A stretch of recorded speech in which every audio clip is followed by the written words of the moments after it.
if we've secured the either the Sheraton or a space at the Fairplex as a suggested venue for those that could attend in person if that option's available.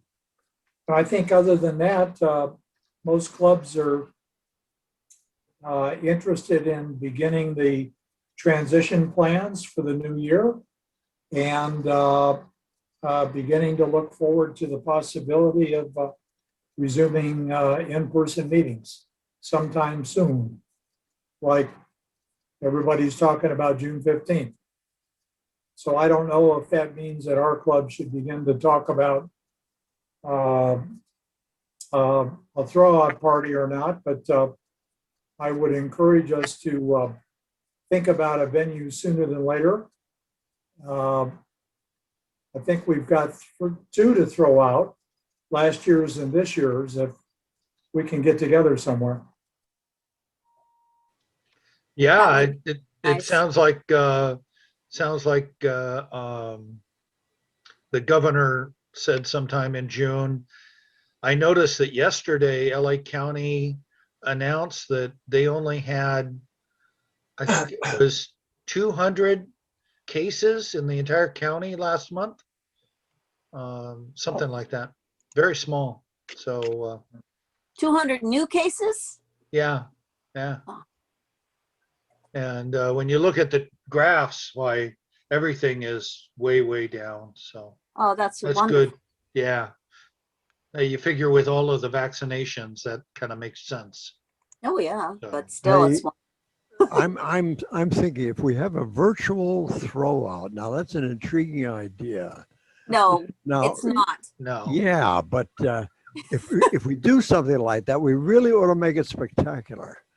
Like when we throw these two past presidents out, we hack their laptops live. I mean, while we're doing this, and we self-destruct their laptops as part of the throwout. It'd be a Great Mission idea. Impossible scene. Ken, you have a devious mind. Yes. Damn right. I'm just getting bored with all this lockdown stuff. Yeah.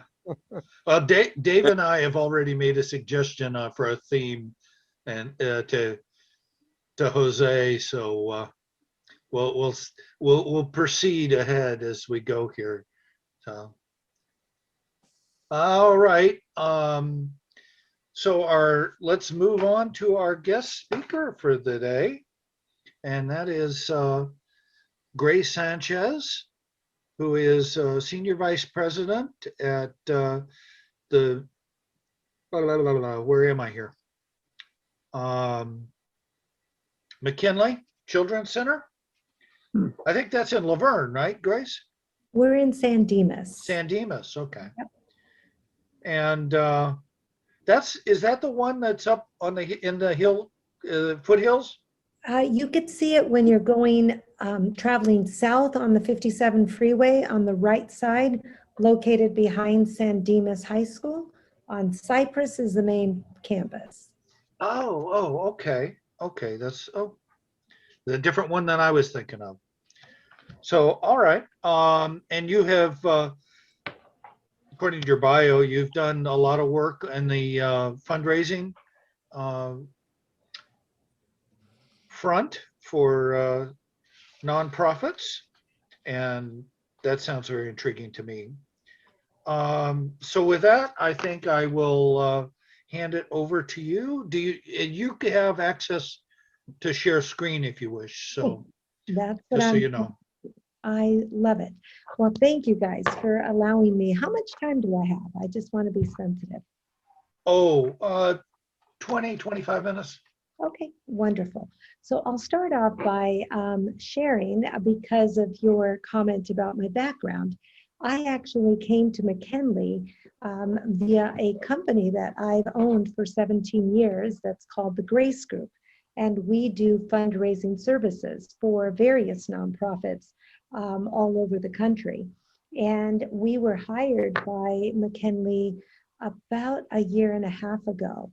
And 6 months into the contract, the CEO pulled me aside and wanted to meet with me, and he offered me to join the agency as a senior vice president of development. I am the only woman who sits on the SVP level. It was quite a curveball for me because you don't start a business and aim to become an employee again after 17 years. But it really was an incredible opportunity for me to be able to do something where, I could be a little more hands-on with a specific cause. So I promoted from within at my company. I passed the baton to two women who have taken on the role to run my company on the day-to-day operations. So I commit all of my energy and time primarily to McKinley. I came on April 1st. So imagine signing on and then COVID hits and, not sure how we're going to raise money. But we've been very fortunate, and I say this with a lot of humility.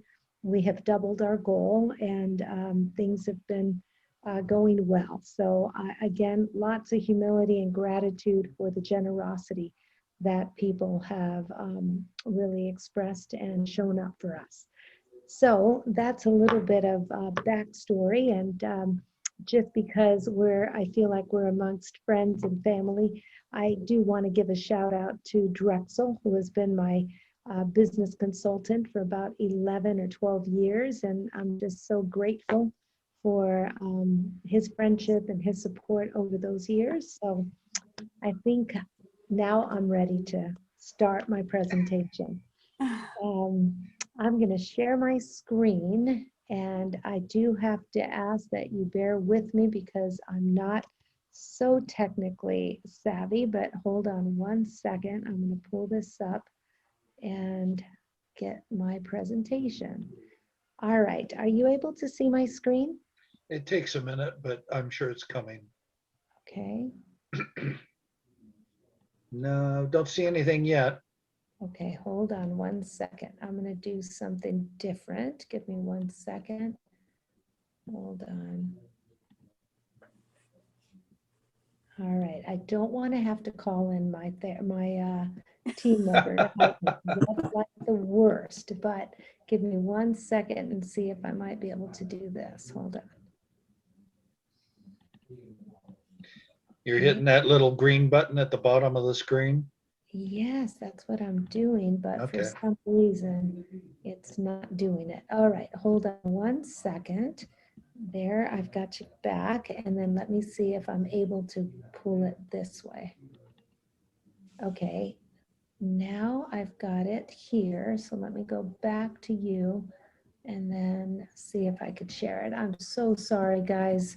I wish I wasn't so technically challenged, but so strange. Okay, let me try it again. Share, and then Select it.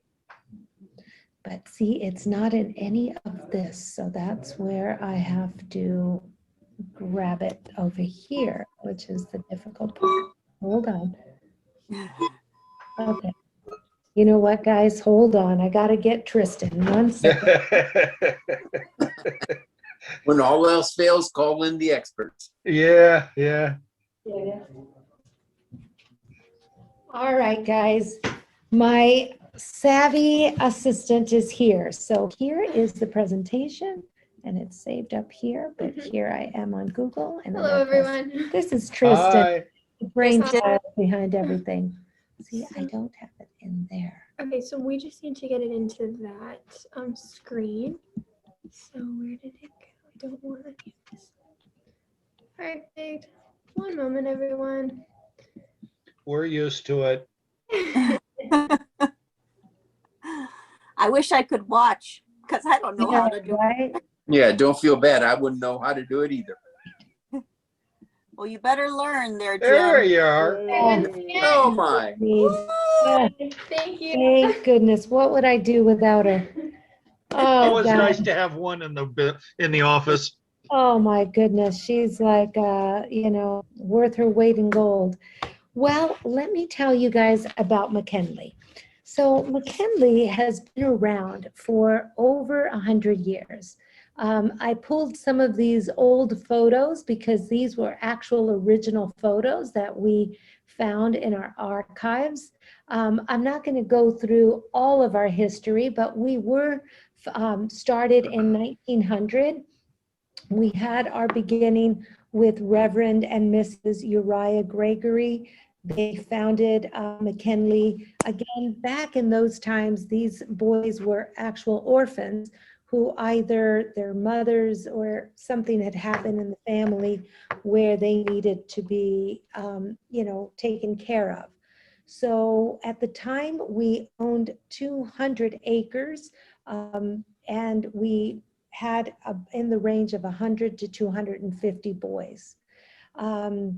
In 1961, we moved to the campus we currently are on.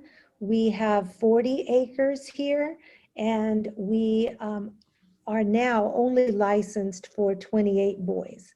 I will explain a little bit about how and why that all happened.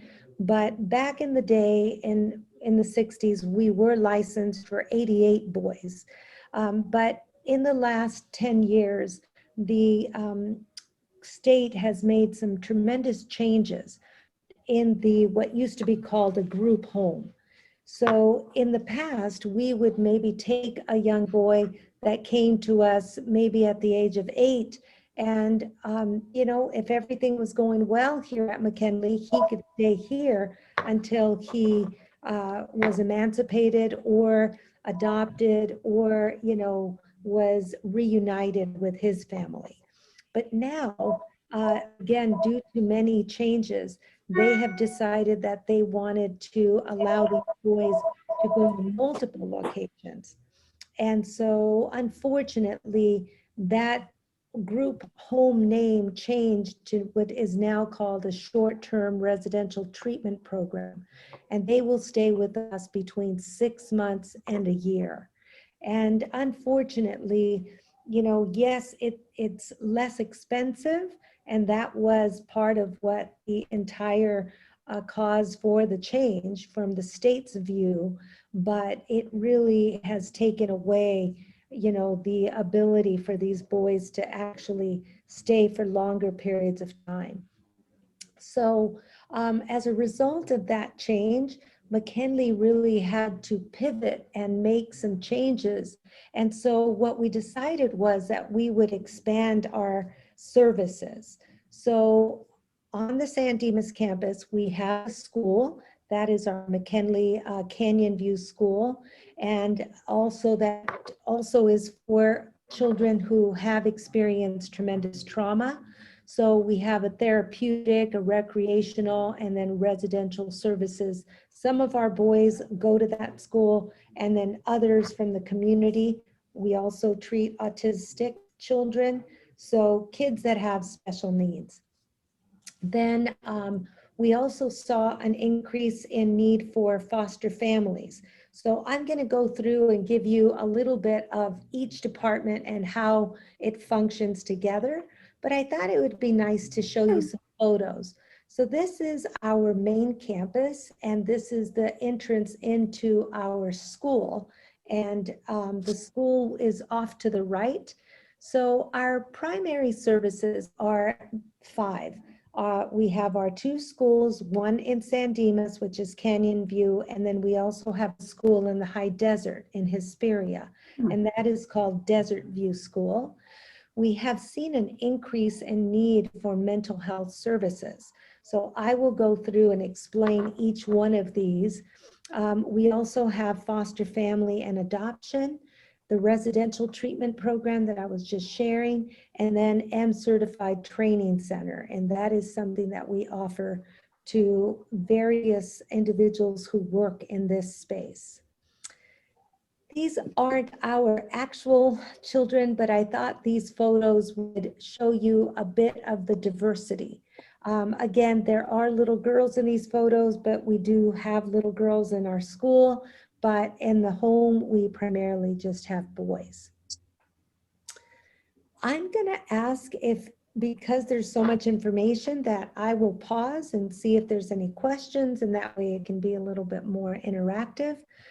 But our schools provide special education services to really the most challenging students.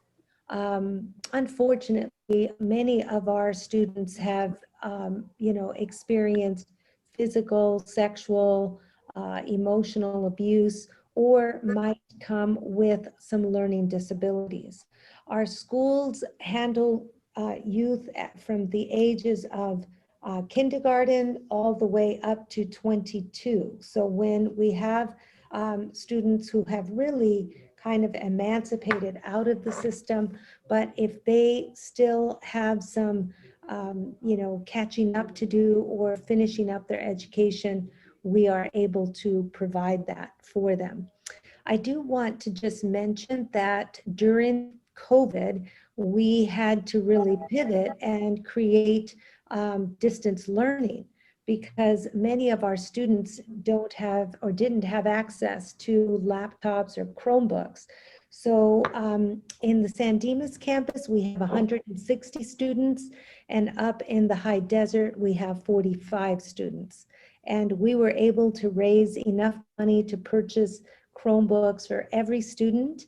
I will share more about our foster families, but we were also able to get Chromebooks for our foster children who are in homes with loving individuals, but many of the loving parents were also working from home, and they didn't have an additional device for the children to be able to complete their schooling.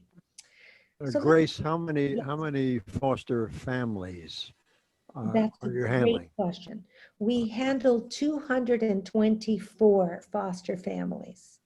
And that's in the state, primarily LA, Riverside, up in Palmdale, and then we're opening up new presence in Orange County as well. Any other questions about the school? Yes, Grace, you talked about the boys in your home. I assume they attend the school as well?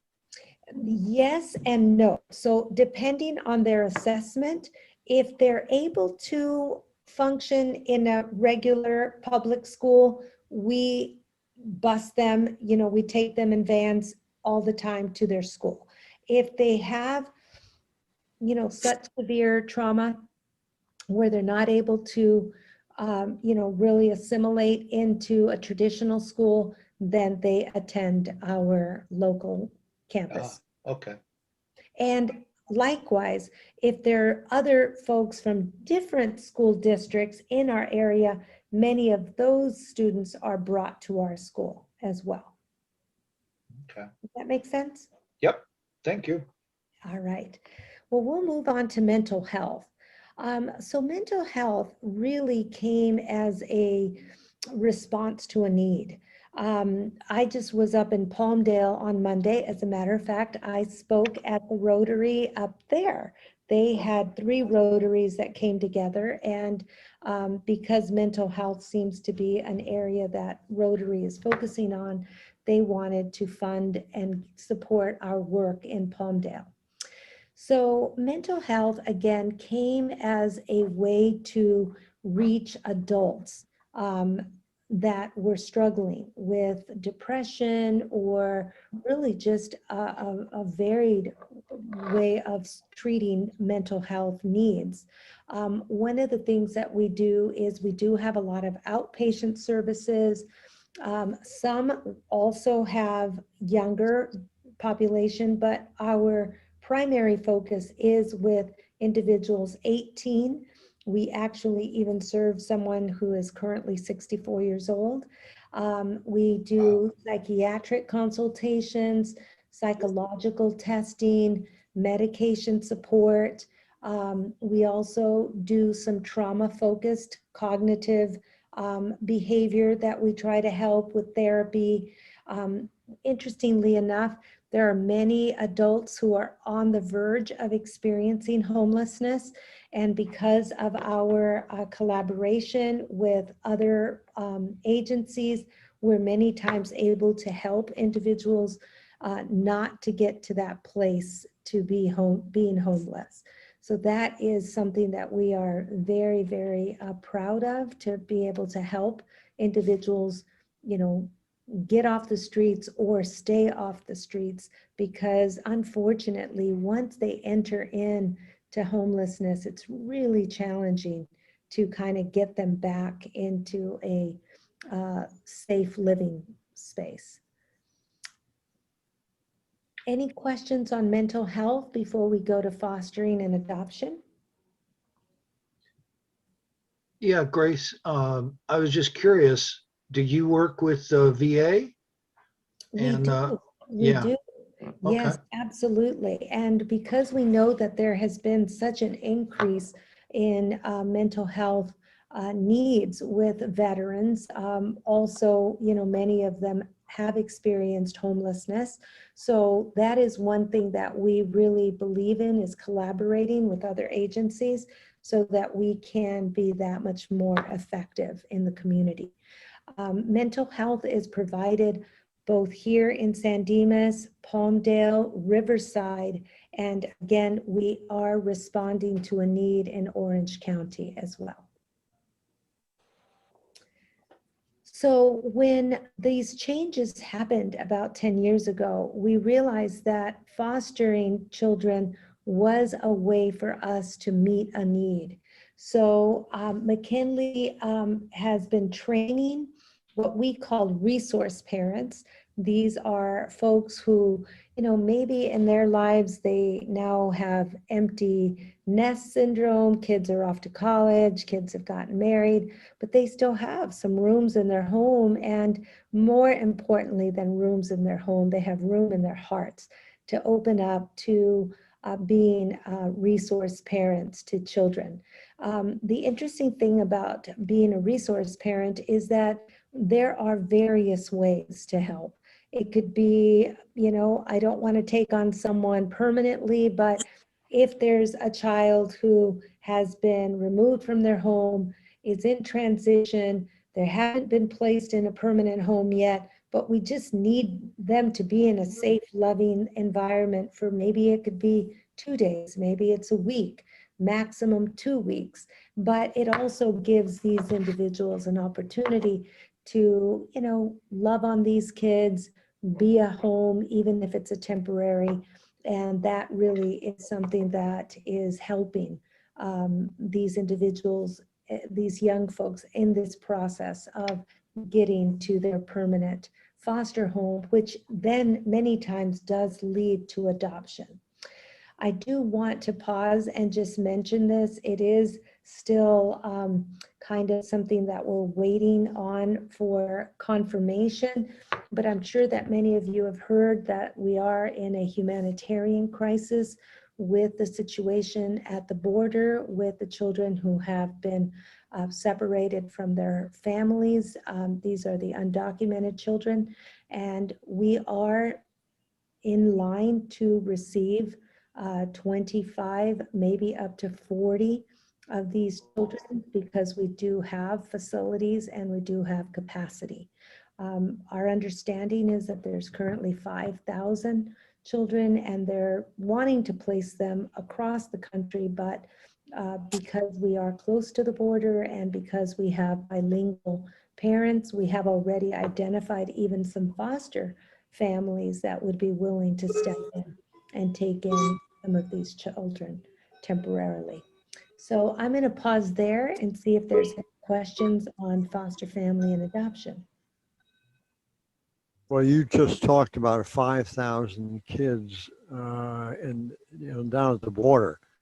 I was reading an article in the paper yesterday or today that talked about 19,000. Yes, what it is that we have 5,000 that are in the San Diego border, but keep in mind that crosses across Texas, New Mexico, Arizona. So Thank we are only being charged with those that are closest to us.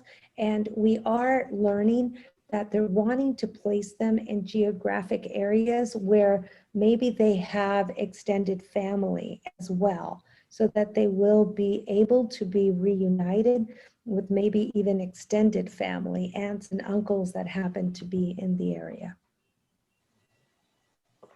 Good, good. And by the way, just in case, our position as at McKinley is that, we are called to help children. That is our business. And yes, we have expanded to help adults and, various individuals, but our entire mission has always been children focused. So we are committed to, doing whatever it is that's in our power to be able to help these displaced children, especially during this crisis. Let's now talk a little bit about the residential treatment and what this looks like.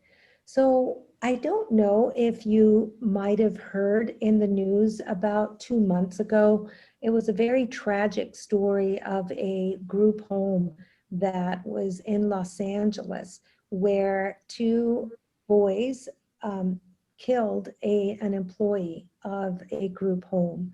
And it really sent shock waves throughout the industry because it was such a terrible situation. And one of the things that, has been brought to our attention is, why, what makes us different? What is it about McKinley that stands out based on other group homes and residential programs? We have adopted in the last couple years something that's called trauma-informed integrative care. And what that means is that unfortunately in the past, many group homes would really more be quick to sedate these boys. Now, I do think it's important to mention this. So in the foster or what's called the Child Protective Services, the boys or children that are removed from their homes, it could be a range. That ranges from 1 to 16. So let's just say 1 to 10, these boys or these children might have been removed because a parent has a substance abuse, or maybe there has been some level of, trauma, or maybe parents lost their jobs and they weren't able to provide for the children a safe living environment. Could be that they ended up becoming homeless. So there's a variety of reasons. Those children could normally be placed in a foster home because of the level of the trauma that they've experienced. 11s to 16 in that range are much more severe. I can't go into detail, but we do have a young boy that when he was found, he was in a basement in a dog cage, hadn't been fed, no water. You could, had been living in this dog crate for, just very tragic. We have another one who witnessed his mother's boyfriend shoot himself in front of him. Things that normally we wouldn't ever even think of, a level of trauma. Some have been sexually abused multiple times, multiple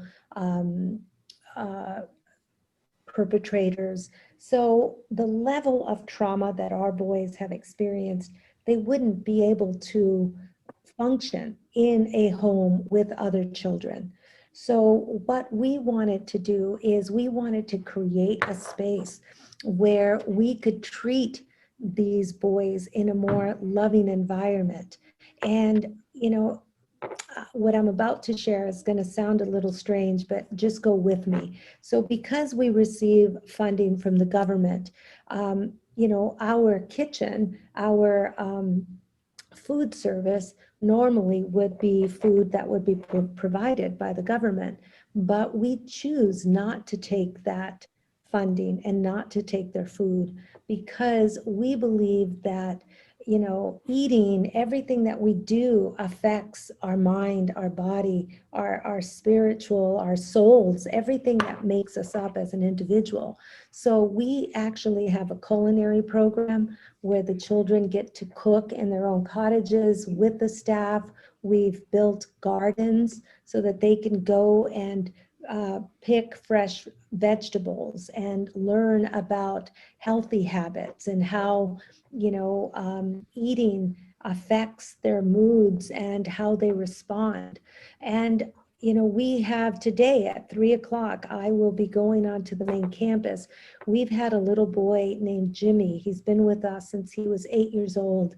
He is our longest one that has been with us. We've fought the system to keep him. He's never had any family visit him in the 3 years that he's been with us.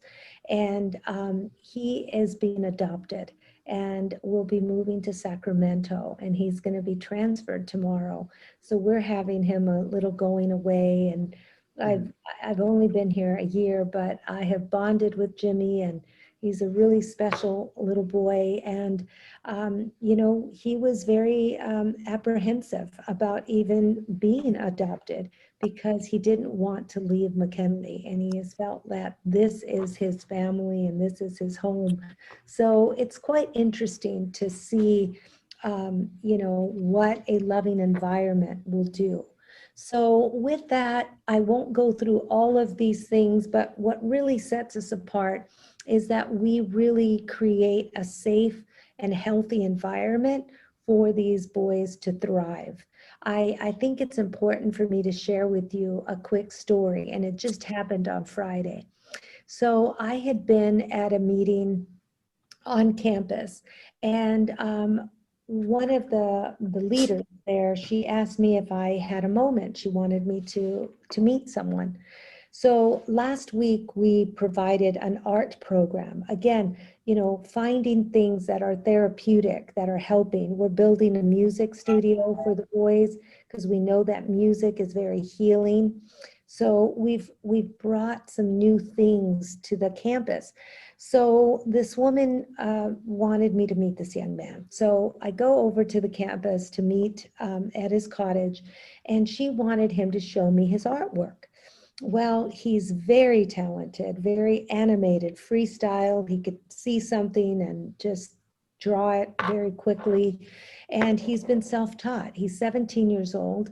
And so while I was meeting with him, I just happened to ask him if he'd be open to, would he want formal training, and would he be open to going up to a program where he could learn how to, hone his gift and maybe make this a career path. He started crying, and he said that no one had ever asked him this type of question. And one of the things that I've been working on the fundraising side is something that I titled 28 Dreams for 28 Boys. And this is part of, how do we take their dreams? Well, I'm scheduled to meet with him on Friday. He wanted a week to research programs that he would be interested in. And we're going to find a way to get that funded for him so that he can get this training. So as I was about to leave, I asked him if he would be willing to tell me who would he want to work for. If he could work for anyone, who would he want to work for? And he said almost immediately, he said, Disney. I would love to work for Disney. So I have a relationship with someone at Disney. They have agreed to take a meeting with him. No promises. We just want to take him to expose him to see this. And so we're going to take him shopping to get a suit and to get him cleaned up so that he can meet with a few folks at Disney, maybe show his work and just learn about their process. So I say this with a lot of humility. As the leader of the Grace Group, my own company, we raised a lot of money, and we continue to raise for Pomona Valley Hospital, Boys and Girls Clubs all over the country. But I never got to meet young men like Jonathan, who happens to be named the same name as my oldest son. And as I was walking off that campus last Friday, I sat and I cried in my car just because I was so touched that, I had a moment that I could have an impact on a young man's life. And, you know, I'm believing that we're going to get the funding for him and that we can provide him an opportunity that will change the trajectory of his life and that he could use his, you know, giftings to maybe find a different path in life. So I'm sorry, I got a little emotional only because it's just so inspiring to be able to be a part of something that, you know, you get to meet the actual people who you're helping. So lastly, I want to tell you about our training program. Oops, I'm out of tissue. Remind me, I got to grab tissue. Our training program is something that we have internally. This is something that we offer. It's our M Certified Training Center. It's fully accredited. It's a way for people who have licenses that they can maintain their licenses. And this is something that we offer not only to our staff. We have 300 employees here at McKinley all over the different regions. But this is something that we have found that is very helpful. We also offer it to the community. So this is a way for us to also be kind of a service model to those that are in our area. So I will close with our mission. McKinley is committed to being a leader in compassionately transforming the lives of youth and families through our innovative education, counseling, social services, and inspiring hope to achieve success. We operate here with something called our human principles, and we believe that we all can be our best human. Our human acronym stands for being hopeful, understanding, moral, awesome. Awesome, it means to embrace everyone's individual story, and then nurturing. So that is pretty much what I prepared for you all today. I will open it up to any questions. And again, thank you guys for allowing me to share a little bit of what is something I'm very passionate about. I often say that I moved from success to significance. I could have been very content finishing out as my own CEO of my own company, but I really see my presence here at McKinley as a way to be a little more hands-on and to be able to help the youth and the communities that we serve. Well, Grace, now I understand why you took advantage of this opportunity, because this is a significant effort, this McKinley thing. Now I'm curious about your funding. Yes. You've got public money coming in. You've got private contributions, etc. So how are things split, and how's it all put together? That's a great question, and thank you for that. In the past, and just so that you know, we do get contracts, right? That's government contracts for us to be able to do these services. But things like the music program, that isn't funded by contracts.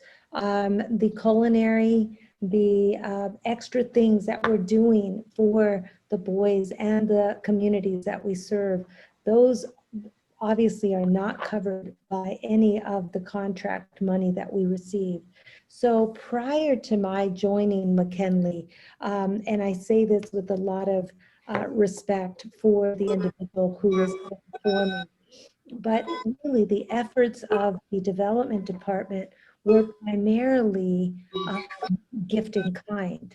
So meaning that donations were focused on items, toys, things, but you know, I believe the CEO quickly realized that that wasn't going to get the agency to the needed, you know, destination. So, you know, they made a change, they brought us in. As I shared earlier, we were hired as a consultant group. but then I was able to build a team here. So we have been receiving gifts from corporations, foundations, individuals, local churches, and really part of my job has been to build awareness while increasing revenue.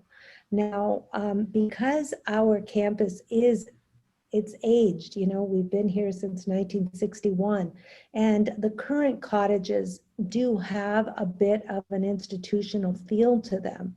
So we're in the process of submitting a $500,000 grant, and it's opening the doors to other funders that have an interest in helping us to redo the campus, starting with the cottages.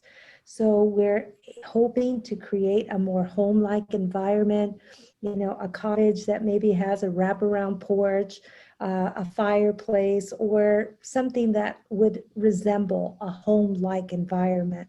A kitchen with an island where the kids can cook and be together, allowing them to have, rooms that look like traditional home rooms, not rooms with metal beds and, things that are kind of cold.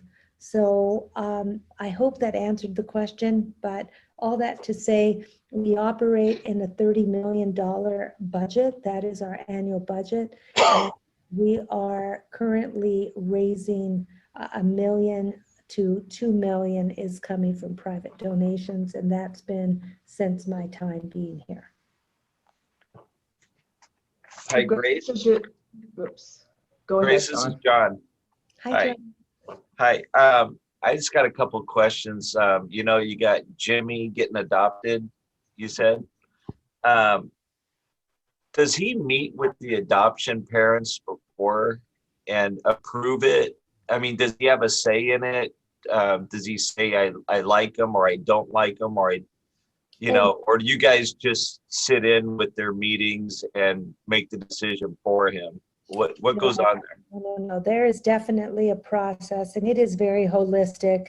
We always, because in a situation like Jimmy, there aren't any other extended family. There are no grandparents, Yeah. aunts and uncles. So yes, even at the age that he is so young, he came to us at 5 and he's 8 years old now. So, he has been very involved in the process and sees the long-term, opportunity. So yes, he has been a part of that. And I just want to tell you something really funny about Jimmy, just because I think it's so fascinating to me. So Jimmy, prior to the adoption, has asked here at McKinley if he can change his name. Huh. And yeah, and so when they asked him, well, Jimmy, why do you want to change your name? And he said, because I don't think I could be successful with a name like Jimmy. No one's ever going to take me serious. And I don't know why I was named Jimmy, but I don't think that for what I desire in my life, I don't think I can accomplish that with a name like Jimmy. Well, tell him about Jimmy Buffett. That we tried to tell him about some things. Play Margaritaville for him. But what's so cute was that, here he is, 8 years old, and he's thinking about things like that most Yeah, would smart. never think about. Smart kid, yeah. Exactly. There was someone else with a question. I got a question, Grace. This is Meredith. How many cottages do you have and how many kids per cottage? 4 cottages, and it's 8, no, let's see, there's 4 cottages were licensed, 7, 28 complete. That's correct. Mhm. Thanks. By the way, I didn't mention this on my presentation, but I did want to just share it, is that we are looking for mentors, individuals who would like to, be paired up with one of our boys. And it is a 1 to 2 hour a week commitment, but with Zoom now, it's pretty easy. But if this is something that you would have an interest in, maybe I could send an application to one of you and you guys can distribute it to your members and see if that might be something that you folks would have an interest in. Absolutely. Absolutely. We will Well, share it around. You send it on over and to either myself or Drexel, and we'll share it with everybody. Yeah, Coach Mandela will have them doing push-ups I love it. I for love it. It's not a hour, bad 1 to thing. 2 hours. They'll be doing push-ups and running the quarter mile in 4 minutes. I love it. Have to unmute Jim. You're muted, Coach.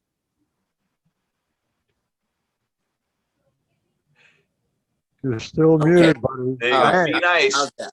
Be nice. Okay. No, I've mentored many students, and I was in education for many years, and I love to talk to students, and I love to talk to kids, and I don't know if it would be beneficial for them, but it would be very gratifying for me. So We're going to count you in. And also, we are having a career day that we're putting together here in my office for our school, because, just exposing the students to different careers and how, there might be some opportunities. So if any of you would be open to do that as well, I will make sure that Tristan follows up with you. Tristan is leading our mentorship program, so we will make sure to get this application out to you all. My closing for you is, I know that mental health is an area that Rotary is considering for donations this year. So if that would be something you would be open to, we would be extremely grateful, and hopefully we can host you on campus so that you could come and visit the boys and see our campus and our school. We would be honored to host you on our campus in the near future. Thank you. Thank you. Thank you. Thank Yeah. you, Grace. Chief, I don't have a question. I have a reaction. And that reaction is I'm terribly impressed with your organization and its efforts. It's absolutely wonderful. I have a granddaughter in Minneapolis. She's in her mid-20s, college graduate in social services. Her specialty is trauma theory, Wow. trauma therapy. Yes. And I'll tell you, if I could ever get her out here to California, boy, would I love to put you guys together. Oh, And I that's- believe you that's- need it. Best way I can comment on what I think about your program. Wonderful. Thank you so much. That really, really speaks volumes, and I would love to meet your grandson as well. I don't know what's protocol, if I can exit page left, but I do just want to say thank you again for the opportunity to share. And Drexel, thank you for making the introduction. I'm just so thrilled, and I look forward to meeting you guys all in person. Thank You you. bet. Thank- And I'd Yes. like to extend to you open invitation to join us any week and meet with us, and we'd enjoy having you. So you're more than welcome to come back. I sure will. Don't be surprised. Bye. Thanks, guys. Bye-bye. Great one. Bye-bye. Thank you to Tristan. Yeah. All right. Well, I think we are ready to close things up. So I'll get the next four-way test up. First is is it the truth? Truth. Ruth. second, is it Is it fair to all concerned? Concerned. third? Will it Will it build build goodwill? Better friendship. and fourth? Will it Will be it be beneficial beneficial to to all all concerned? concerned? I gavel us out of our meeting as of right now. So we'll see everybody See you guys. next week. Okay, goodbye. Bye. Ready? Bye-bye. Dennis, can I have one word?